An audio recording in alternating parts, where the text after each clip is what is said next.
जी students, दो छोटे छोटे टॉपिक्स हैं जो आज हम देखेंगे। एक तो ये है कि जो एनिमल बिहेवियर है या एनिमल की जो एक्टिविटीज़ हैं उसकी वजह क्या होती है, एनिमल डिफरेंट एक्टिविटीज़ परफॉर्म क्यों करता है। तो उसकी उन्होंने उसकी जो काजेज़ हैं या वजूहात हैं जिस वजह से एनिमल जो है वो किसी भी हैबिटेट के अंदर, किसी निश के अंदर डिफरेंट एक्टिविटीज़ कर रहा होता है, उसकी दो वजह जो है वो साइंटिस्ट बयान करते हैं। और ये आर्बिट्रेरी हैं समझने के लिए। नॉर्मली जो हैं वो एनिमल एक ख़ास फ्लो के अंदर ज़िंदगी गुजार रहा होता है, तो हमने इसको दो हिस्सों में तकसीम कर दिया। एक को हम कहते हैं प्रॉक्सिमेट काजेज़। प्रॉक्सिमिटी या प्रॉक्सिमेट का मतलब होता है इमीडिएट, जो किस चीज़ के करीब हो, करीब तर हो, उसको हम प्रॉक्सिमेट कहते हैं। तो एक तो फौरी कोई वजह होती है जिसको हम प्रॉक्सिमेट काजेज़ कहते हैं। वो एनिमल को लाइफ गुजारनी है डेली के हिसाब से, तो उसे खाना है। ईटिंग जो है वो बुनियादी तौर पे टू सेटिस्फाई द हंगर, इसको हम प्रॉक्सिमेट काज कहते हैं।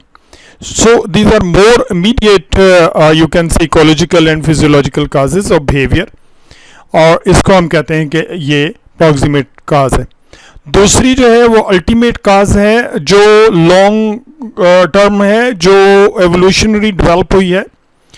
और नो डाउट ईटिंग भी एवोल्यूशनरी डेवलप हुई है, बट ये प्रॉक्सिमेट है। फौरी उसको ज़िंदा रहने के लिए वो खाना ज़रूरी है। एक लॉन्ग टर्म है। अब ये एग्जैक्टली आप यूँ समझ लें कि जैसे एक शॉर्ट टर्म स्ट्रेटजी होती है और एक लॉन्ग टर्म स्ट्रेटजी होती है। तो ultimate causes basically long term activities होती हैं एनिमल्स की, और इसमें ब्रीडिंग एक्टिविटीज़ हैं, जिसमें for example a display attract a mate. Animals different जो है एक्टिविटीज़ करते हैं to attract the opposite sex, to ensure the you can say reproductive success. So it also increases the chance of passing genetic information to the next generation. Of course, जिसको हम कहते हैं कि हर animal जो है उसकी कोशिश ये होती है कि वो सर्वाइव करे। तो सर्वाइवल का मतलब ये होता है कि वो ये कोशिश करता है कि वो अपने जीन्स, अपने लीव्स जो हैं उनको पास ऑन करे। ये उसकी जिबिल्लत है। It's a natural instinct of the every living organism. दूसरा हमारे पास जो बेसिकली टॉपिक है वो एंथ्रोपोमॉर्फिज्म है। Anthropomorphism basically anthropology, study of the humans को कहते हैं। तो ह्यूमन फीलिंग्स को अगर हम स्टडी करें और उनको इम्प्लीमेंट करें एनिमल्स के ऊपर, या हम एनिमल्स फीलिंग को इस तरह से बयान करेंगे जैसे वो ह्यूमन बीइंग हैं, तो बुनियादी तौर पे इसको एंथ्रोपोमॉर्फिज्म कहते हैं। The application of human characteristic to anything not human is called anthropomorphism. और अगर हम किसी भी एनिमल के कैरेक्टरिस्टिक को बयान कर रहे हैं और हम उसको ऐसे बयान कर रहे हैं जैसे वो एक इंसान हो, तो उसको हम एंथ्रोपोमॉर्फिज्म कहते हैं। तो ये this is not the question whether it is true और not, but the you can say the reality is that that animal is not human. So how we can explain a non-human animal on the basis of human feelings? तो ये basic इसका जो है वो purpose है। Behaviour की एक type है। So the human feelings cannot be assigned to animal behavior, and these अगर हम वो करेंगे तो इसको एंथ्रोपोमॉर्फिज्म कहते हैं। These animals, especially invertebrates, do not give accurate human behavior. For example, an earthworm is placed on the fish hook, and it can be explained in two ways. Invertebrate के लिए ज़्यादा मिसाल के तौर पे अगर हम कहते हैं कि जो लार्जर एनिमल्स हैं, so suppose we are talking about the cats, हम कहते हैं cat is sad, so इंसान भी sad होता है। और जो हायर एनिमल हैं उनको भी आप देखें तो sometimes they feel happy, sometimes they feel sad। तो वो ऐसी सूरत में तो ये ठीक है। लेकिन जो बहुत छोटे एनिमल्स हैं which are mostly invertebrates and they are showing some behavior which we think is like the human behavior, that is not you can say we can say that it's is right or not, but we can say that it's not you can say wise के उनको हम जो है वो human behaviour के साथ जोड़ें.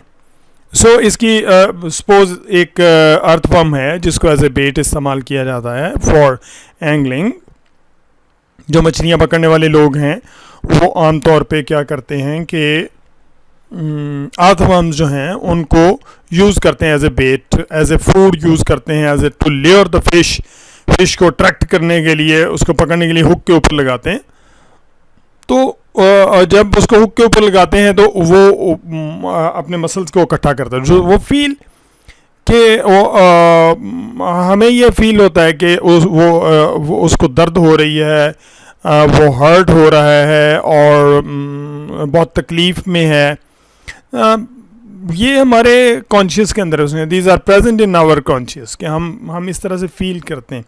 दस application of hurt and pain to the earthworm is anthropomorphism. इसकी एक फिजियोलॉजिकल एक्सप्लेनेशन है जो एक्चुअली फिजियोलॉजिकली क्या हो रहा है.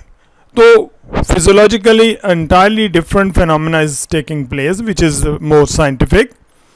And we can explain this problem in another way and reduces the anthropomorphic interpretation. तो वो प्योरली साइंटिफिक हो जाएगा और उसमें जो फीलिंग्स हैं which we cannot say that how these animals are feelings वो ज़रा निकल जाएंगी. लेकिन जो चीज़ें हमें पता है वो हम उनको with more clarity, with more authenticity कह सकते हैं. वो ये है कि we explain that when the earthworm is placed on the hook certain receptors are stimulated. हमें पता है receptor stimulated, we can check it. Feelings तो नहीं चेक कर सकते. So the receptors generate nerve impulses of course we know, and this impulse travel through neurons and causes reflex action of course.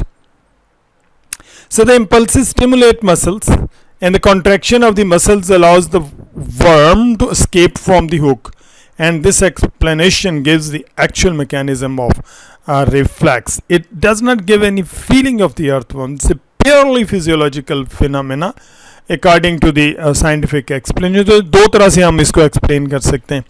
Anthropomorphism पे काफ़ी आपको material मिल भी जाएगा, but इसकी बहुत सारी एग्जांपल भी मिल जाएंगी. बहुत सारी लिटरेचर के अंदर बेशुमार आपको इसकी एग्जांपल्स मिल जाएंगी जिसमें जो राइटर है वो आमतौर पे एनिमल्स को एज ए ह्यूमन बीइंग पेश कर रहा होता है. इसकी एग्जांपल जब आप क्लास में होते हैं तो मैं आपको एनिमल फॉर्म की देता हूँ जो एक बहुत बड़ा यू कैन से नॉवल है और इस पे जो नोबेल प्राइज़ है बेसिकली मिला हुआ ऑथर को. और इसमें उसके अंदर एनिमल्स को एज ए ह्यूमन बीइंग या ह्यूमन फीलिंग्स के तौर पे दिखाया गया है. सो एनिमल फॉर्म के अंदर बेसिकली एनिमल्स क्या करते हैं कि फॉर्म पे कब्ज़ा कर लेते हैं.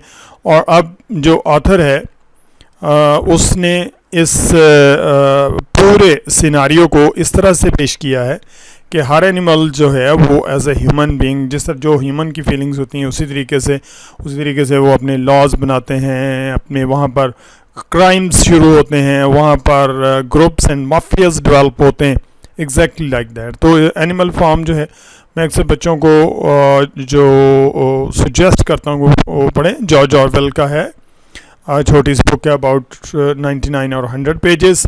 तो एंथ्रोपोमॉर्फिज्म की बेहतरीन एग्जांपल है ऑन इन लिटरेचर.